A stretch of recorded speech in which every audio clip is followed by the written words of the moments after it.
What's good, YouTube? Shit, I think that's how you started. What's good, YouTube? Welcome back to my channel. Welcome back to another sports video. Welcome back to another video. And I can never see my TV over there. This is the first time it's up. Anyway, welcome back to the channel. You know, I've been gone. I've been busy. I've really been busy with work, school. And even when I try to make a YouTube video, I just don't know what to talk about. I know what to talk about. It's sports going on. I just be feeling too lazy. I'm not even gonna lie to y'all. No cap. I've been lazy. Lazy. But I've been busy. But anyway, I'm back. I don't know how how long I'm gonna be back, but I'm back. I'm gonna try to knock these videos out because I seen that a lot of people have subscribed, and I'm not gonna do that. Y'all didn't subscribe, so I'm not gonna just leave y'all hanging like all the time. I'm not gonna leave y'all hanging. Like y'all subscribe for sports videos, so that's what y'all gonna get is sports videos. Anyway, you know, a lot has happened in the football world, sports world in general. I think the Washington Nationals just won the World Series. Congratulations to Washington. Um, I know basketball started back up. Lakers leading the pack. I know LeBron is happy. Finally, you've been crying over a year. You got a good squad, though. They doing their thing. They got the best record in the league. Second is the Celtics. But you're still not better than the Clippers. I don't care. Anyway, and my Lions are not as I'm not gonna say not as good. They not doing as good as we all expected them to do.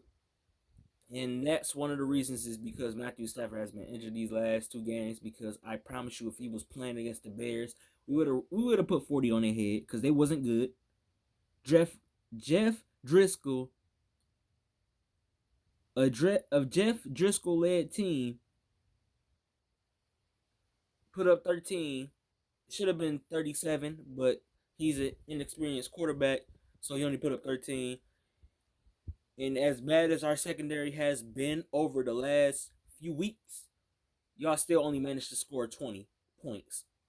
And our defense is horrible as of now. When we started the season, we were like top 5, top 10. Now we're like, bottom of the bottom. I don't know what happened between those two. I think that Packers game, that's another thing about the Lions. When they lose a close game like that, they let that determine their season. If they just would have got beat soundly, they would have came back from this. But because that game literally got taken away from them, I think they just stopped trying, like, whatever. And a lot of teams do that. That's the same thing for Michigan. Michigan is a young group of talented people, but when they get beat on so much, they stop trying. Let's say if it's like 14-zip, they stop trying. You feel me? And I have noticed that over since the 2016 season, of that great football team we had. I think one of the best football teams we have had since the 2006 season when we went 11-0. We were number 2. That's one of the best seasons we have had. And that team never got blown out. If you look at the box score of all those losses we had against Ohio State, against Florida State, and against Iowa, I think it was a combined total of 5 points we lost by. We didn't lose by that much. You feel me? So it was just like whatever. But yeah, both of my squads. Well, Michigan is doing great. Michigan is doing phenomenal. I just love how they fought adversity and they fought their way back into that Penn State game, even though it was a drop pass away from being a tie game and a potential win in overtime, because that's when we really got our offense clicking. And I seen it.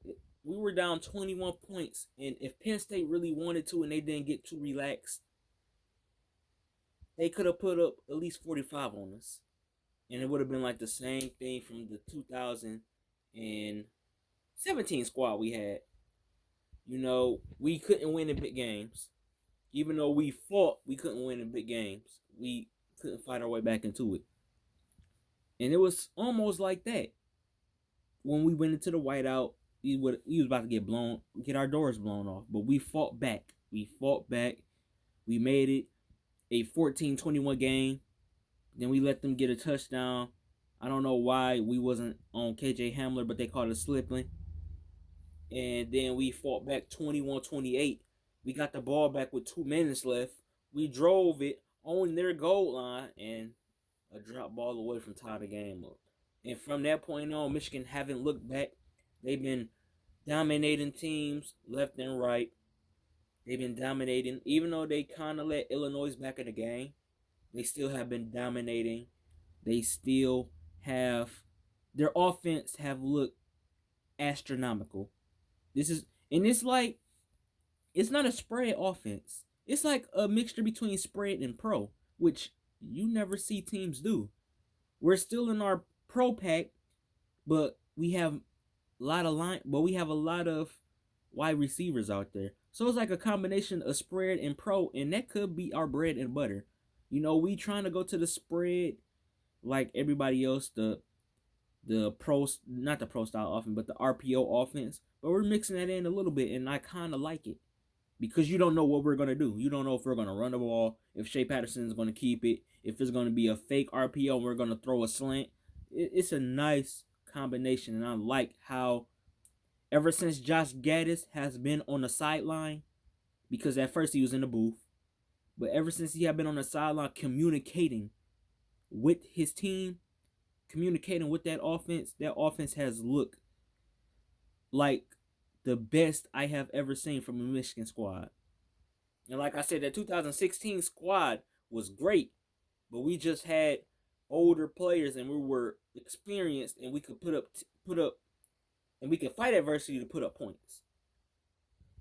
But we really didn't have... We was like 28th in offense, though. We wasn't really a great offensive team, even though we was putting up like 50 points a game. But like I said, that's because we had experience.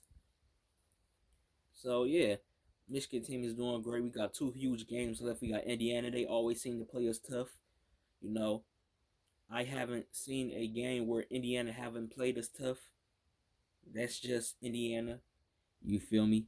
Tom Allen, Jim Harbaugh, they're in the family and things like that. So, yeah. And then we got one at Ohio State is coming to us. We got one against Ohio State. They're coming to us. That is a must-win game. Even though we might not be taking the trip to not a bowl game. What the hell am I talking about? We might not be taking the trip to Indianapolis, but if we can spoil their season with that loss, which I am feeling so great about. I had a dream that we really competed with them and actually won. And usually all my dreams come true, but we're going to see. That's going to be a tough game. They're leading the league in offense and defense. The first Ohio State team has ever did that since I've been watching them. Because they never had great defense, but they always had a great offense. Their defense was just great enough just to get turnovers because, they feed off momentum. But they were never a great defensive team. But this team is great and talented. It's going to be a good one in the big house next week, Thanksgiving weekend. I can't wait for that. It's going to be nerve-wracking. It's going to be nervous because it's always nervous playing against Ohio State. But this should be a good one. Lions, we get Matthew Stafford back, I heard. A lot of people are saying, why is he coming back? The man is a fighter.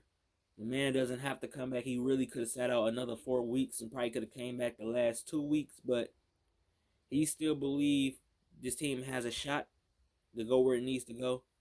So that's why I love Matt Stafford for coming back. And you see the team struggling. And even though it's a back injury, he has played with a back injury before. So it's really no, biggie to him. He's played with a back injury before. He's played with a messed up collarbone before. That's just a fighter. He's just a player. And other people don't like him because he haven't won anything. But I like him because his toughness. Forget the wins. You are putting your body on the line day in and day out every single Sunday, and you don't have to, and you're doing that because you really love the team. I love that about him. And others can't seem to grasp why I stand high on Matthew Stafford so much. And y'all are seeing it this season. He is leading the league in yards. Literally. Where he was until he got injured. He was on the MVP season. This would have been his first MVP season he would have been having. He is playing his best game. He's not throwing as many interceptions like that. He's not turning over the ball. He's really getting that ball off, and that's what I love. But anyway, those are about my two squads. Sorry that I've been late. But if y'all want more videos, don't... What am I saying? If you want more videos, like, comment, subscribe. Don't be scared to comment. You know, tell me how y'all feel. If you're a Michigan fan, tell me how y'all feel. If you're a Ohio State fan, not Ohio State. If you're a Lions fan, tell me how you feel. Anyway, peace.